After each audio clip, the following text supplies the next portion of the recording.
अग्निहोत्रम ज्योति आघारम आघारयति इत्यत्र अग्निहोत्र शब्दस्य कर्मनामत्वे द्रव्यदेवतेवर अभावात् यागस्य स्वरूपमेव न सिद्धेत। पूर्व पक्षी कह रहा है पूर्व पक्षी, यदि अग्निहोत्र शब्द को कर्म नामधेय मान लेंगे, द्रव्य और देवता दोनों के अभाव हो जाएगा और याग का स्वरूप ही भंग हो गया। याग का स्वरूप क्या है? यागस्य द्वे रूपे द्रव्यम देवता च, वो नहीं रहेगा तो बेकार हो गया। इसे नाम मानना उचित नहीं है। तो अग्नि देवता रूपो फिर क्या मानोगे इसको? यदि नाम नहीं मानोगे, अग्निहोत्र शब्द का अर्थ क्या होगा? गुण विधि मान लो। कैसे गुण विधि होगा? तो अग्नि देवता रूपो गुणो अनेन किसकी होम के लिए विधान होगा? द्रव्य होमे विधीयते। एक दूसरा होम है द्रव्य होम, उसके लिए देवता वहाँ जरूरत था, इस शब्द के द्वारा वहाँ के लिए देवता का विधान कर दिया जाए तो गुण विधि हो जाएगा। एवमेव आघार शब्दस्य घ्री क्षरण दीप्त्य इति अस्मात् धातोर उत्पन्न। आघार शब्द कैसा बना? कहते घ्री क्षरण दीप्त्य। एक घृत करके दिख रहा है ना, तो नहीं है, घ्री धातु, घ्री से घारा बना, घ्री क्षरण दीप्त्योर इति अस्मात् धातोर उत्पन्न। शरद घृतम आचष्टे, टपकता हुआ घी को कहा जाएगा। तस्मिश्च वृत्ते, इस अर्थ में जो विद्यमान है, द्वितीय विभक्तिया द्वितीय व्यक्ति के द्वारा संस्कारित्यम प्रतीयते। घी को टपकाने से घी का एक संस्कार हो जाता है। तच्च संस्कृतम घृतम, ऐसे संस्कारित जो घी है उसको कहाँ अन्वय करोगे? किसी आग का अंगत्व में जाएगा वो? उपांशुयाज द्रव्यम भवति, उपांशुयाज को द्रव्य हो जाएगा। इस तरह से ये भी गुण विधि हो गया। अग्निहोत्रम शब्द देवता बोधक होकर के गुण विधि होगा द्रव्य होम का, और आघार शब्द जो है शरद द्रव्य के घृत की संस्कार का बोधक होते हुए गुण विधि हो गया। द्रव्य बना किसमें? वो भी किस याग के लिए का? उत्तम उपांशुयाज नामक यज्ञ में, उपांशुयाज नामक याग में द्रव्य का समर्पक होकर के गुण विधि हो गया। तस्मात् अग्निहोत्र आकार शब्द गुण संस्कार और विधायक हो। इस अग्निहोत्र शब्द और आगार शब्द ये दोनों गुण और संस्कार का विधायक हैं। इति प्राप्ते ब्रूमो हो, तो ऐसा नहीं। अग्निर्ज्योतिर्ज्योतिरग्नि स्वाहा इति सायं ज्योति, सूर्यो ज्योतिर्ज्योतिर्ज्योतिरग्नि स्वाहा इति सायं प्रातर्ज्योति इति विहितेन मंत्रेण प्राप्तत्वात् देवता न विधेया। इन विहित मंत्र वर्ण के द्वारा देवता प्राप्त, कल चर्चा बताया था किस प्रकार से देवताओं की प्राप्ति होती है? चतुर्थ्यंत के द्वारा, अथवा मंत्रवर्ण के द्वारा, अथवा तद्धित के द्वारा। सा से देवताधिकार से जो हुआ है, तद्धित के द्वारा भी देवता की प्राप्ति होती है। तीन ही तरीका है वेदों में देवतावाचकत्व तय करने का। जैसे चतुर्थ्यंत का प्रकृति देवतावाचक होता है। मंत्रवर्ण में ये जो मंत्रवर्ण, ये है आपका मंत्रवर्ण का दृष्टांत, जो प्रयोग काल में मंत्र प्रयोग हो रहे हैं। चतुर्थ्यंत का प्रयोग होता है, मंत्रवर्ण का प्रयोग होता है। इसलिए मंत्रवर्ण प्रयोग दिखा दिया। मंत्रवर्ण क्या है? अग्निर्ज्योतिर्ज्योतिरग्नि स्वाहेति सायं ज्योति, सूर्यो ज्योतिर्ज्योतिर सूर्य स्वाहेति प्रातर् ज्योति। इस विहित मंत्रवर्ण के द्वारा प्राप्त है देवता। से देवता का वाचक नहीं मान सकते, गुण विधि नहीं मान सकते आप। देवता तो से प्राप्त है हमको। प्राप्तत्वाद देवता न विधेया, देवता का विधान करने की आवश्यकता नहीं। इसका नाम है तत्प्रख्य शास्त्र। तत् मने उस देवता का प्रख्यापक प्रकाशक शास्त्र मेरे पास दूसरा है। इसलिए इस शब्द के द्वारा अग्नि देवता को प्राप्त करने की जरूरत नहीं उत्पत्ति से। न विधेया ततो अग्नि सूर्य देवता कस्य सायं प्रातः कालयो नियमेन अनुष्ठेयस्य कर्मण अग्निहोत्र यौगिकम नामधेयम। अग्नि और सूर्य देवता सायं प्रातः काल में नियमेन अनुष्ठेयभूता जो कर्म है उसका नाम हो जाता है अग्निहोत्र। यौगिक संज्ञा है ये। योगंच बहुव्रीणा दर्शिता, और योग भी किस प्रकार का योग लेना है? बहुव्री समास के द्वारा दर्शाया जाएगा।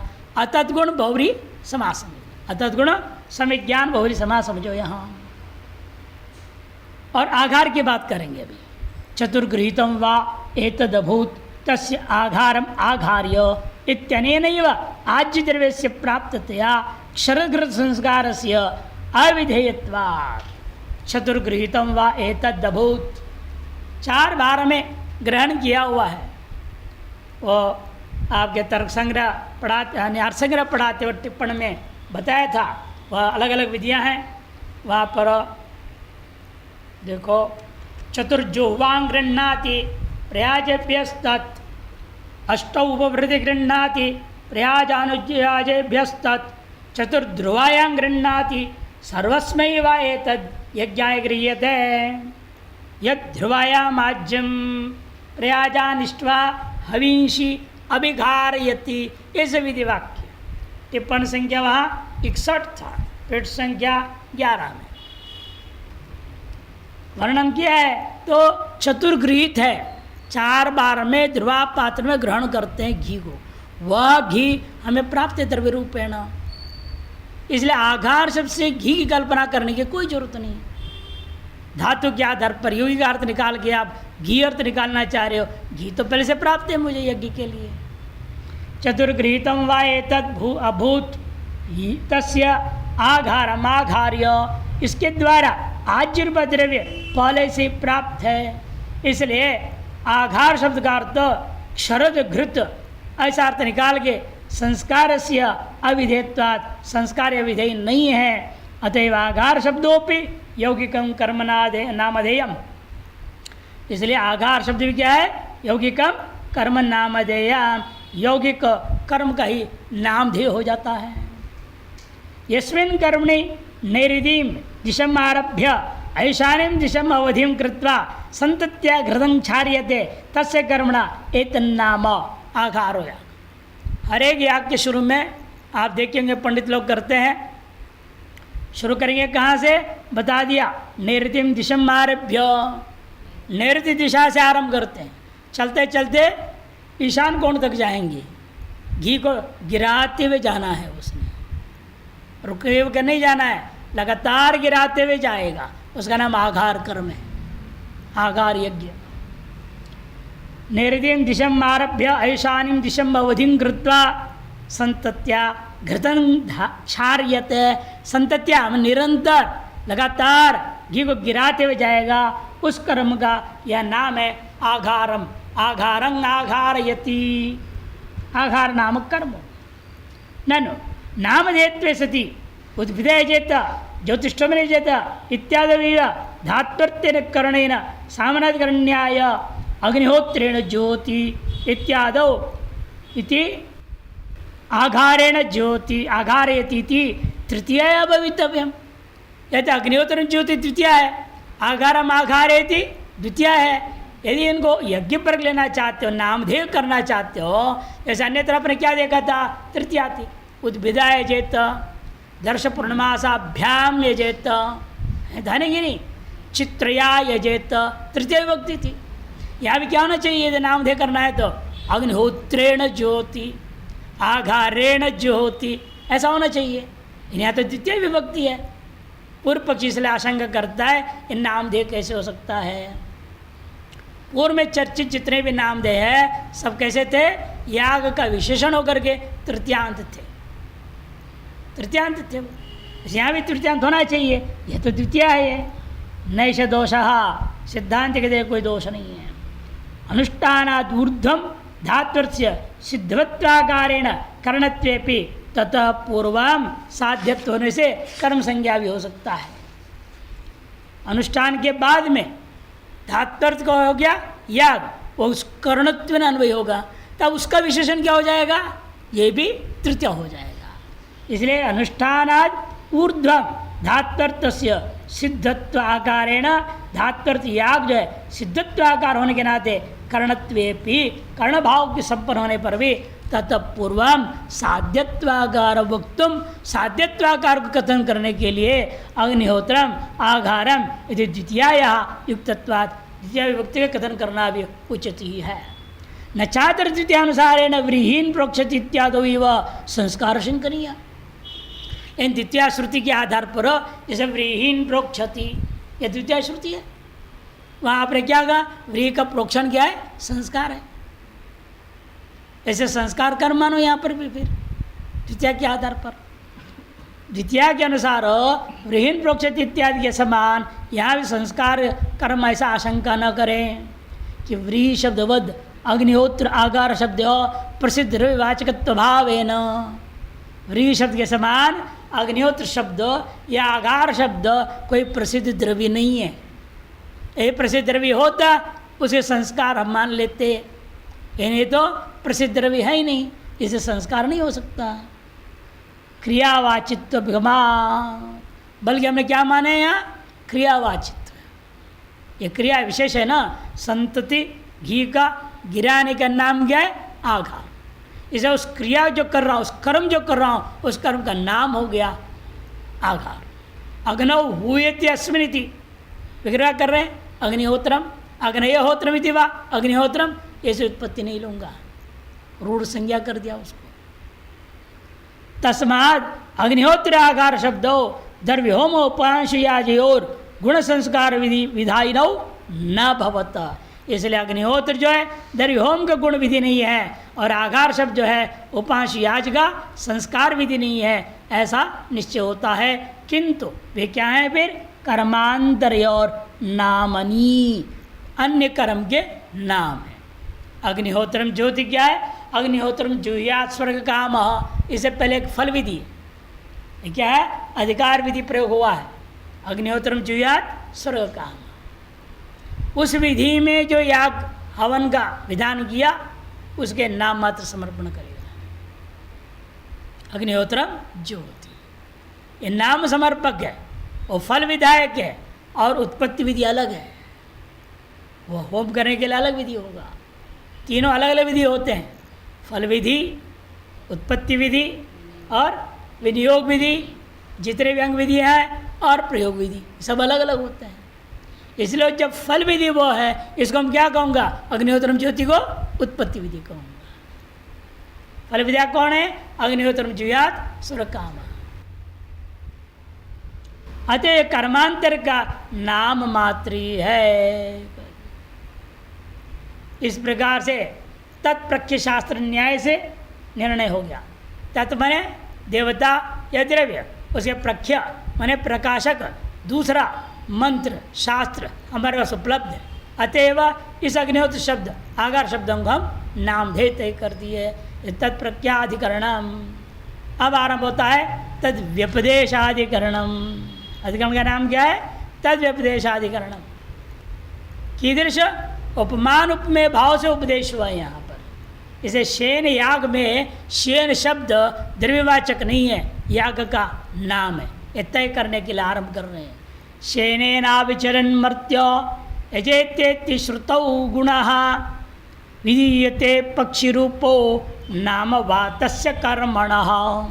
शेनेनेति गुणः काम्यः सौमिकः सोमबाधया न चित्रावद्वाक्यभेदो रूढेश्चैवम् अनुग्रहः। यथा वैश्येनित्युक्ता ह्युपमानोपमेयता नैकस्मिंस्तेन गौण्यास्य वृत्त्या स्यात् कर्म नामता। शेनेन विचरन् यजेत मर्त्य यजेत।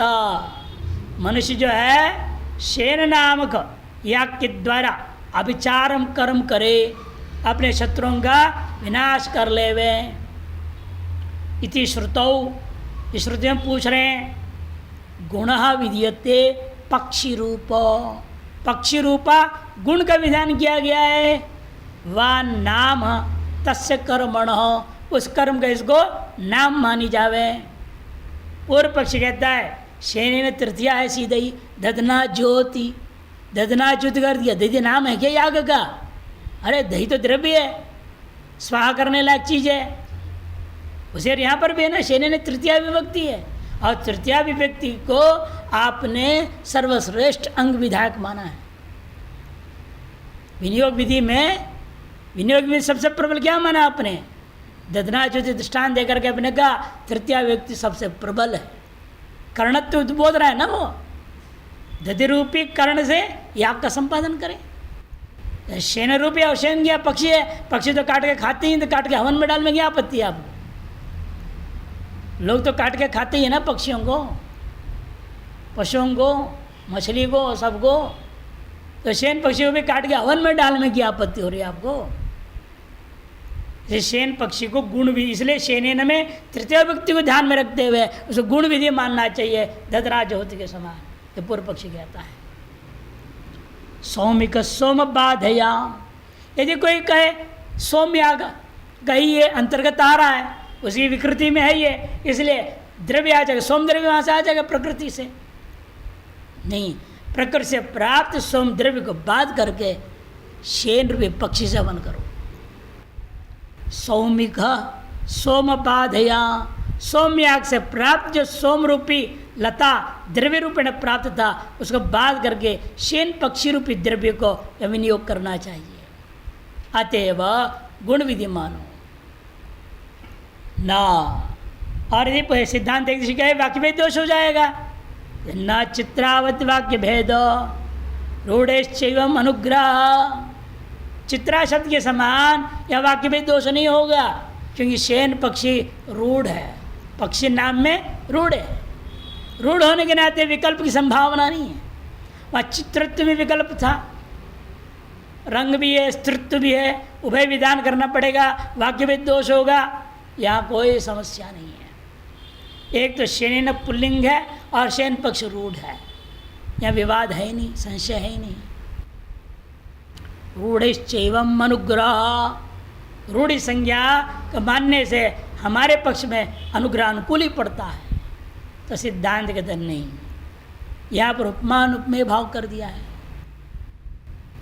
स्व से स्व को उपमान होगा क्या? मेरे जैसे मैं हूँ, कोई उपमा देगा क्या? दूसरे जैसे मैं हूँ, राम के जैसे मैं हूँ, कृष्ण के जैसे मैं हूँ। लीलाधारी हो तो कृष्ण जैसे अपने आप को बोल सकता है, मर्यादावान है तो राम जैसे अपने आप को बोल सकता है। लेकिन हमेशा उपमान उपमेय भाव दूसरे के साथ, उत्कृष्ट या निकृष्ट किसके साथ भी दे सकते हो। लोग डांटते गए गधा कहीं का, मैंने गधे से उसको उपमा कर दिया, निकृष्ट से उपमा दी जाती है, किससे भी उपमा दिया जा सकता है। लेकिन उपमा स्व का स्व में अधिकतर नहीं है, भिन्नों में ही होता है। कि उपमान में भाव में क्या होता है? हमेशा सादृश्यता, और सादृश्यता क्या है? भेद घटित है। सादृश्य का लक्षण क्या किया आपने? तद भिन्नत्व सती तदगत भूयो धर्मवत्ताम, जिससे शास्त्र लिया जा रहा है उससे वो भिन्न होनी चाहिए और उसके भूयो धर्म उसमें दिखाई देनी चाहिए। जैसे चंद्रवन मुखाम हम कहते हैं, चंद्र के सदृश मुख है और चंद्र से भिन्न, सबसे पहली बात है चंद्र से भिन्न है वह मुख। फिर अचंद्रगत भूयो धर्म उस मुख में होनी चाहिए। जैसे चंद्र को देख कर लोगों को प्रसन्नता या आह्लाद होता है, बड़े आनंद आता है, सुख मिलता है, जिसके चेहरे देखने से वैसा लगे तो चंद्रमुखी को, नहीं तो ज्वालामुखी कहना पड़ेगा। पहले सूरजमुखी, फिर ताम्रमुखी, फिर ज्वालामुखी, ये क्रम होता है। तो इसीलिए अब वर्णन कर रहे हैं तो वहाँ सादृश्यता घटनी चाहिए, और साथ साथ भेद में होता है। और इस शेन पक्षी की सादृश्यता किया है। इस यज्ञ को करने वाला यजमान अपने जो शत्रु को उसी प्रकार से मार देता है जैसे शेन अपना भोजन को उठा के ले जाता है। झटी थी, शेन पक्षी उठता है बहुत ऊंचाई पे, यानी क्या उसकी प्रक्रियाएं देखो, कैसा उसका वेग है, उसकी गणित कितनी पक्की है। और मछली पानी में आ रहा है नीचे नीचे, वो ऊपर से देख रहा है, वो गणित करता है, अमुक जगह आ करके जरूर ये ऊपर आएगा।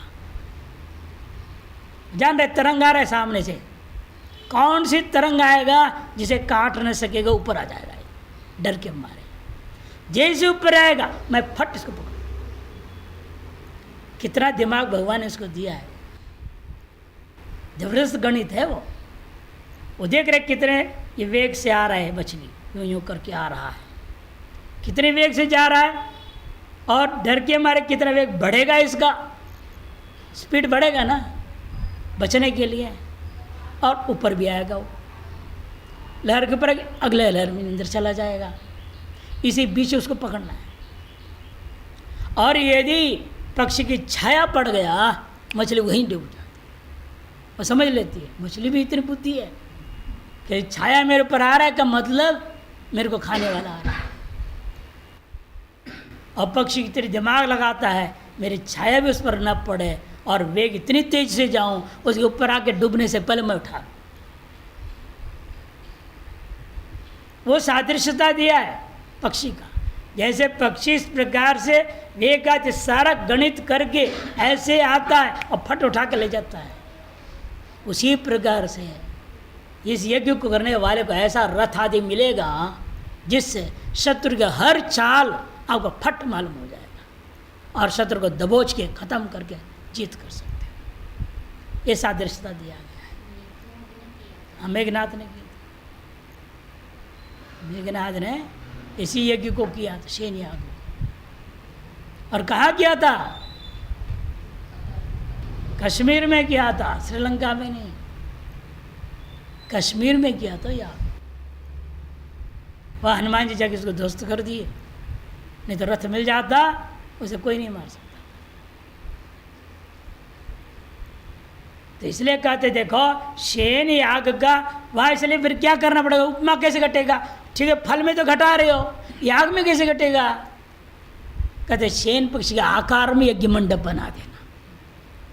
मैंने जो आपके चित्रों को भेजा था एक बार इसकी शुरुआत में ही, है कि नहीं, उसमें दिखाया था ना शेन पक्षी का आकार यज्ञ मंडप।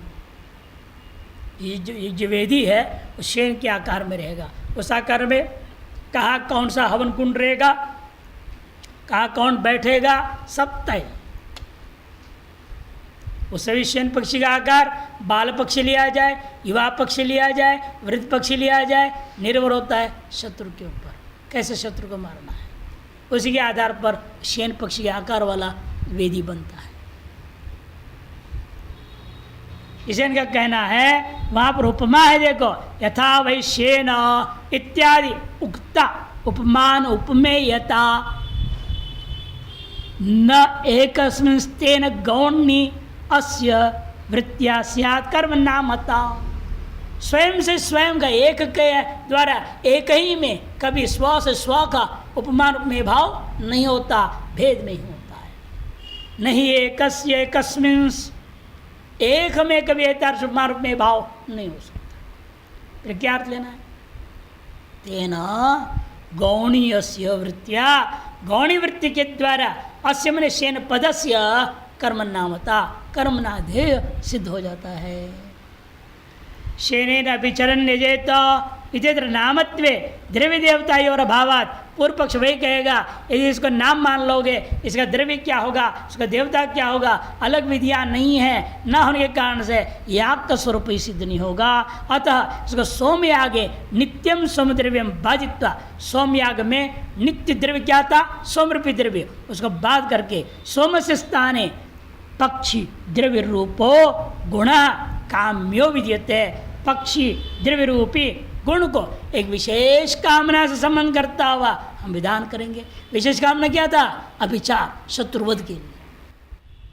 सोमयाग तो स्वर्ग के लिए होता है, अतः उसमें प्राप्त सोम रूपी द्रव्य को हटा करके पक्षी रूपी द्रव्य से करूँगा, वही सोमयाग को पक्षी रूपी द्रव्य से कर दूंगा, मैं शत्रु पर विजय पाऊंगा।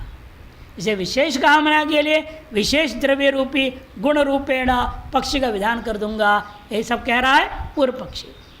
तथा सती शेन शब्द से पक्षिणी लोक सिद्धा रूढ़िर अपिगता भवती। इतना ही नहीं, शेन शब्द पक्षी अर्थ में लोक में सिद्ध रूढ़्यर्थ है, रूढ़्यर्थ को स्वीकार करना भी हो जाएगा, वो भी हमारे लिए अनुकूल होगा, वो भी मेरे लिए अनुग्राहक बन जाएगा।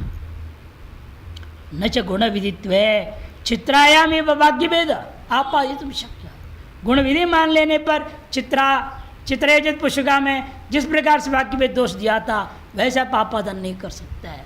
वहाँ तो चित्रत्व स्त्रित्ववद गुण द्वय अभावाद, वहाँ जैसे चित्रत्व स्त्रित्व दो गुण का विधान कर रहे थे, या दो गुण का विधान नहीं है, एक ही एक है, शेन पक्षी मात्र का विधान हो रहा है।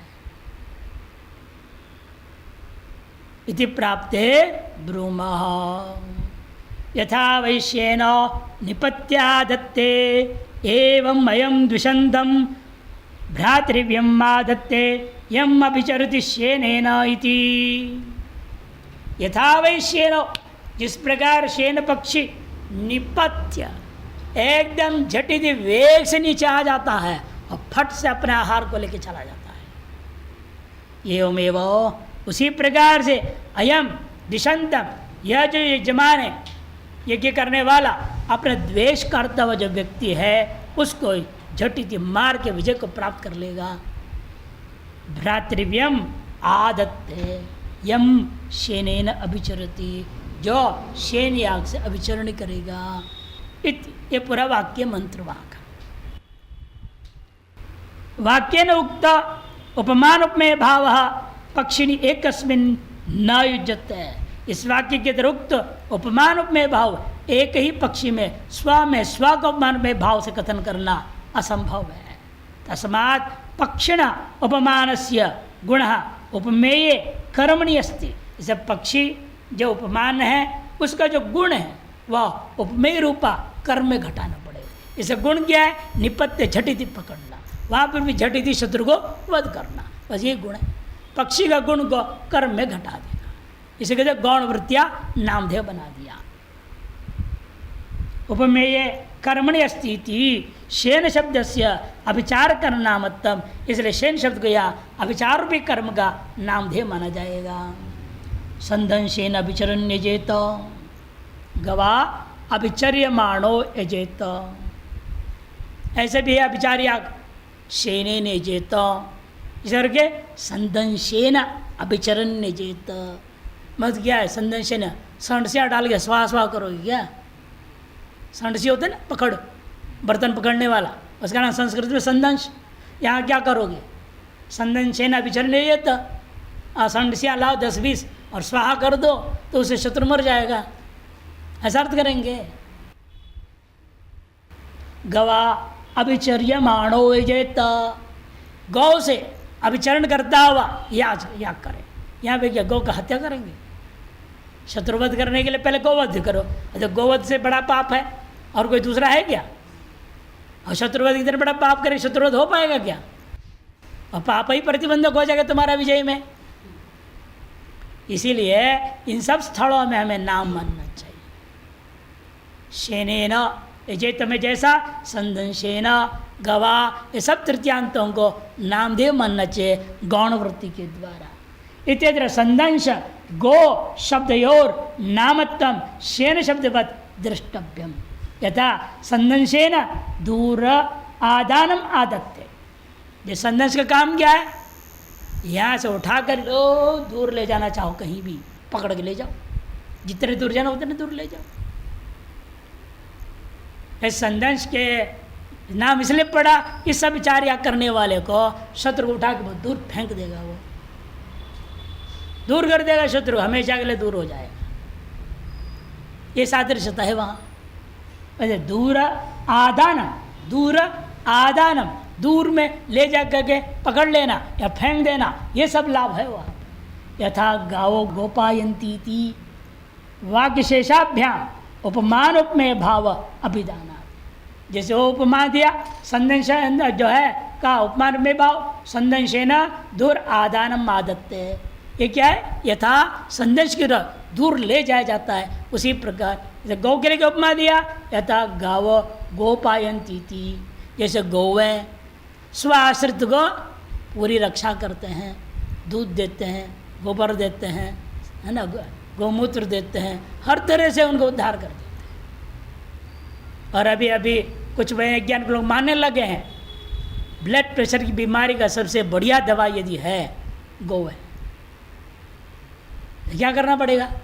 कुछ नहीं, जाओ गाय के पास, प्यार करो उसको, 2-4 बार हाथ फेरो, घूमो उसके साथ, थोड़ा खेलो उसके साथ, ब्लड प्रेशर खत्म। अब बोल रहे। और टीबी का रोग, कैंसर का रोग की दवाई क्या है? 2 बकरी के बीच में आदमी को सुला दो, 2 बकरी इधर एक इधर एक सोवे, आदमी बीच में सो जाए, कमरा बंद कर दो, एक आध खिड़की खुला रहेगा, हवा आर पार, रोज आने से सोएगा, 1 हफ्ता के अंदर उसके कैंसर खत्म हो जाएगा। बताओ, इसे पहले जमाने घरों में बकरी पालते थे, चलो कोई बीमारी नहीं आती थी। गौ पालते थे, सब गौ की सेवा में लग जाते थे, कोई बीमारी नहीं होती थी। और जब से हवन में और महलों में बैठ गए और पैकेट दूध पीने लगे हैं, सबसे बर्बाद हो गए। गौ को कौन छू रहा है यहाँ पे? और गौ पे जाते 2 मिनट हाथ फेर देते, कोई बीमारी नहीं आती। और लोग उल्टे हैं, गौशाला के बस से जाएंगे, हाँ नाक पकड़ के जाओ, गोबर का गंध आ रहा है। अरे वो गंध से तुम्हारी 100 बीमारी दूर होगी, यह अकल नहीं है। भाग्य से मिल रहा है वो, शहर में तो मिलते नहीं है। गौशाला के किनारे से निकल पड़ो, मिल रहा है तो तुम्हारा भाग्य है। नाक बंद करने से तुम पाप कमा रहे हो। लोगों को अकल नहीं है, ये विज्ञान वाले बुद्धि भ्रष्ट कर रखे सबका। अब कुछ लोग मानने लगे, कहीं किया होगा उन्होंने, किसी के यहाँ हुआ होगा, भाई बकरी के पीछे सोया होगा, बकरी का दूध पी लिया होगा उसने, कैंसर ठीक हो गया। अब आश्चर्य करें, डॉक्टर भाई तो कीमोथेरेपी के लिए आया था, अब स्वस्थ कैसे हो गया? पूछा कि तुमने क्या किया? हम तो बकरी का दूध पीते थे, बकरी के साथ सोते थे। तब पोल पट्टी खुली, जो बकरी के साथ सोने से, बकरी का दूध पीने से कैंसर दूर होता है।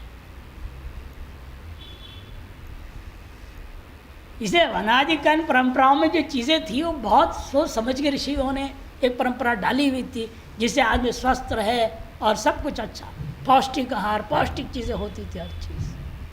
अब आप ऑर्गेनिक नाम के बेच रहे हैं लोग, वो भी झूठे डाल रहे खाद और ठप्पा मार दिया ऑर्गेनिक, और 4 गुना रेट में बेच रहे हैं। कहाँ उतना गोबर है उनके पास कि इतना बड़ी खेती कर दे, लाखों टन निकाल देवे। तो गौ भी नहीं पल रहे, सबसे बड़ी बात, ऑर्गेनिक कहाँ से आएगा? भैंस का गोबर से करेगा, सांड के गोबर से करेगा? वो कितने ऑर्गेनिक हो, उसको मान्य है क्या? वो इतने मान्य नहीं है। लेकिन उसके गोबर से भी बना रहे तो भी चलो, something is better than nothing, अंग्रेजी में कहते हैं ना, वैसे। इसे हमारे गावो गोपायंती, गौों का काम है। आप सोच रहे हम गाय को पाल रहे हैं, नहीं, गाय आपको पाल रही है। वास्तव में हर तरह से आपकी रक्षा कर रही है, सेवा कर रही है। उसकी उपस्थिति मात्र से उसके अंदर की 33 करोड़ देवता हैं, वह आपके घर में उपस्थित हो गए। इसे बड़ा और क्या चाहिए? वह आपकी सेवा करते, आपकी रक्षा। गोपायंती, गावः गोपायंती थी तथा यथा ये शेन याग भी उसकी रक्षा करे। ये जो अभिचार याग गौ निमित्त के नाम से कर रहा है, गौ नामक जो अभिचार याग करेगा वह भी उसकी रक्षा करेगा। ये उपमान में बहुत दिया है। इति वाक्य शेषाभ्याम उपमान उपमेय भाव अभिधानात्, उपमान उपमेय भाव का कथन किया गया है। इसलिए भी यहाँ पर भी जो है शेन जैसे शब्द है, वैसे ये भी शब्दों से नाम भी मानना चाहिए, कर्म का नाम मानना चाहिए। अगला अधिकरणार्थ 4 हेतु हो गया।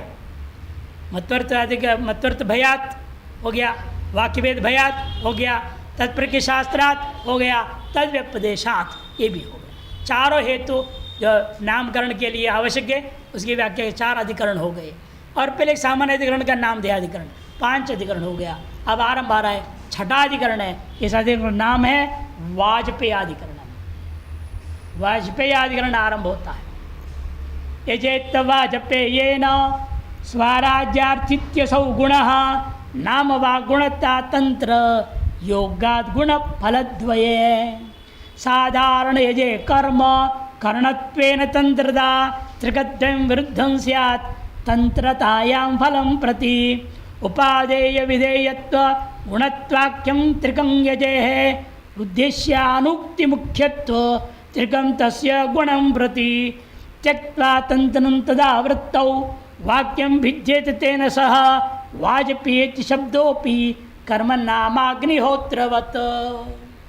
अग्निहोत्र आदि नामों के समान वाजपेयी शब्द भी कर्म का नाम मात्र ही है। अंतिम पंक्ति सिद्धांत पक्ष बता दी। पहला आरंभ होता है वाजपेयेन स्वराज्य कामो यजेत, ये वाक्य विषय वाक्य क्या है यहाँ? वाजपेयी नामक याग से स्वराज्य की कामना रखने वाले को या करना चाहिए। यानी वाजपेयी शब्द का अर्थ दूसरा भी ले सकते हैं ना आप, वाजमेव पेयम यशस। वाज क्या है? वाज क्या है? अर्थ संग्रह में वाज कहते हैं जलांश को, आमिष है ठोसांश। उबलता दूध में आप दही डालें या नींबू डालें तो क्या होता है? वो अलग अलग हो जाता है। जलांश अलग हो जाता है और स्थूलांश अलग हो जाता है। स्थूलांश का नाम है आमिक्षा और तरलांश का नाम है वाजिनी। और वाज शब्द सामान्यतया आया था कहाँ आपको? वाजश्रवसः, कठोपनिषद के शुरू में। वाजम का अर्थ क्या किया था? अन्नम।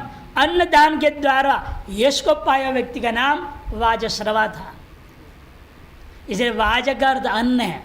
तदस्य स्थिति वाजी ले लोगे तो वो जल विशेष में चला जाएगा, लेकिन अन्न पक्षी ले लो, अन्नम इति। इसे कहते नाम वा गुण। पूर्व पक्षी पूछता है असौ गुण नाम वा। वाजपेयी शब्द को गुण विधि पर घटाएं या नाम पर लेवें।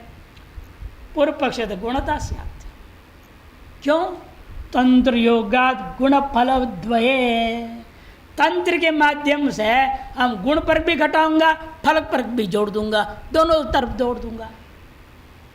साधारण यजे है कर्म करणत्वेन तंत्रता। पहले साधारण याज्ञ विधि हुआ, उसमें कर्म को करणत्वेन तंत्र द्वारा अन्वय कर दूंगा। तंत्र का मतलब क्या होता है? सकृत उच्चरित श्रुति अनेकार्थ बोधकत्तम। एक बार उच्चारण हो गया, लेकिन दो दो तीन तीन अर्थ जैसी जितनी जरूरत उतना अर्थ ले सकते हो आप, उसका नाम तंत्र होता है। हमेशा बता चुका पहले, कोई चीज़ को दो बार में लेना पड़ता है कम से कम। क्या है? तंत्र, आवृत्ति और एक शेष, तीन तरीका है। और ये तंत्र के माध्यम से दो बार लेना चाहता है पूर्व पक्षी। गुण पर भी लेना चाहता है, फल पर भी जोड़ना चाहता है। त्रिकद्वयम विरुद्धम स्यात्। यदि आप कहेंगे विरुद्ध त्रिकद्वय दोष आएगा तंत्रतायाम फलम प्रति। क्योंकि यदि तंत्रता स्वीकार करोगे, तंत्र द्वारा अन्वय करना चाहोगे, विरुद्ध त्रिकद्वय दोष आ जाएगा। ये सिद्धांति उसको दे रहा है दोष। क्या है विरुद्ध त्रिकद्वय? स्वयं बता रहे, फलम प्रति। फल के प्रति द्रव्य क्या हो जाएगा? उपादेय, विधेय और गुणत्व आ जाएगा। उपादेय विधेयत्व गुणत्वाक्यम त्रिकम यजे है। त्रिक आ जाएगा फल के दृष्टिकोण में, याग में। और फिर उद्देश्य अनुक्ति मुख्यत्व त्रिकम तस्य गुणम प्रति। और गुण के प्रति उसी याग में उद्देश्यता, अनुवाद्यता और मुख्यतः मेरे प्रधानता आ जाएगा गुण दृष्टिया। ये विरुद्ध त्रिक दोष है। त्रिकम गुणम प्रति त्यक्त्वा तंत्रम।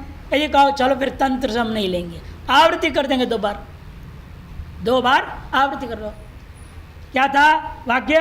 वाजपेयेन वाजपेयेन वाजपेयम, ऐसा करो, आवृत्ति कर दो। वाजपेयेन वाजपेयम स्वराज्य कम हो जाए तो एक द्रव्य परक हो जाएगा, एक जो है कर्म परक हो जाएगा। यदि आवृत्ति लक्षण भी गौरव है, बिना आवृत्ति की व्यवस्था दे सकते हैं, हम आवृत्ति क्यों करें? तो आवृत्ति कर लिया जाए, कहते हो भी नहीं। त्यक्ता तंत्रम तदा आवृत्तौ, तो क्या होगा? दोष कौन सा आएगा? वाक्य भेद दोष आएगा। वाक्यम विद्येत तेन सह। इसीलिए सामान्य उस वाजपेयी शब्दों सा वाजपेयी शब्दोपि कर्म नाम अग्निहोत्रवत। ये श्लोकार्थ संक्षेप में हो गया, आप देखिए। वाजपेयेन स्वराज्य कमयति इत्यत्र वाजपेयी शब्देन गुणो विधीयते। अन्नवाची वाच शब्द। वाच शब्द क्या है? अन्नवाचक मान लेंगे। तच्च अन्नम पेयम सुराद्रव्यम। वह भी अन्न कौन सा? अन्न भी चार प्रकार के होते हैं ना। कौन से होते हैं? चार प्रकार।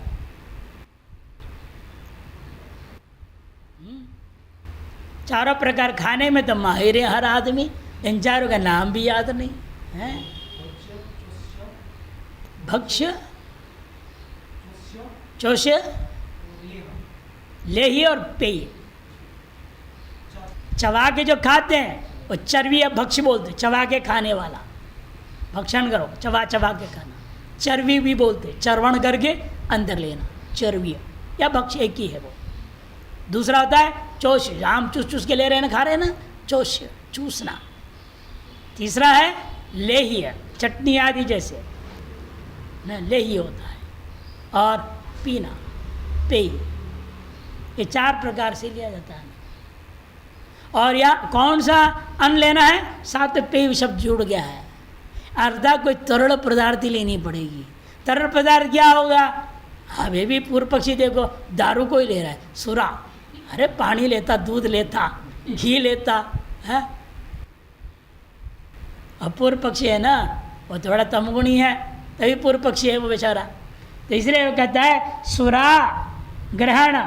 सुराग्रहणाम अनुष्ठित्वात् तच्चन्नम पेयम क्या होगा, सुरा द्रव्यम तत्रयं गुणः, उसमें गुण का विधान किया जा रहा है। क्योंकि सुराग्रहणाम अनुष्ठित्वात्, सुरायुक्त जो ग्रह पात्र, कि ये सोमयाग के साथ जोड़ रहा है ना पूर्व पक्षी, सोमयाग में द्रव्य विधान कर रहा है। सोमयाग में क्या होता है, सोमरस, और सोमरस क्या है, सुरा के समान मादक द्रव्य है वो, उसकी जगह बोल रहा है। आप क्या प्रयोग करें, वाजपेय का प्रयोग कर दो। वाजपेय में वो भी क्या सुराई है, लेकिन सोमलता तो नहीं खरीदनी पड़ेगी, वो द्रव्य तो जरूरत नहीं पड़ेगा। और सुरा से उन्हीं चमस पात्रों में जिसमें सोमरस रखते थे, उसे सुरा द्रव्य रख के हवन कर दो, गुण विधि हो जाएगा।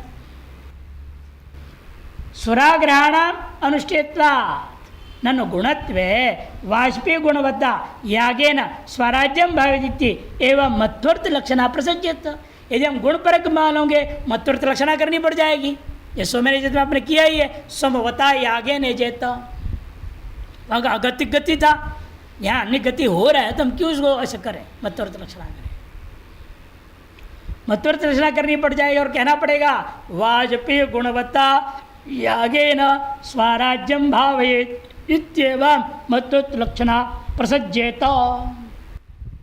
ऐसे एक देशी ने उस पर गुण विधि मानने पर दोष दिया, तो पूर्व पक्ष कहता है मैवाम सकृत उच्चारित सेजेति आख्यात वाजपेय गुणे स्वराज्य फले च तंत्रेण संबंध अंगीकारात् वाजपेयेन द्रव्येण स्वराज्याय यजेत इत्येवं उभय संबंध। तब कहते तंत्र करूँगा मैं, सकृत उच्चरित क्या है, यजेता, उसको आख्यात को वाजपेय गुण के साथ जोड़ने और स्वराज्य पे फल के साथ जोड़ने के लिए तंत्र के द्वारा संबंध स्वीकारात, अंगीकारात मैंने स्वीकारा। तो क्या घटेगा, वाजपेय द्रव्येण स्वराज्याय यजेत, ऐसा अन्वय कर दूंगा। ये उभय संबंध, उभय संबंध में क्या दोष है इत्यादि का विस्तार विचार नवमी को करें।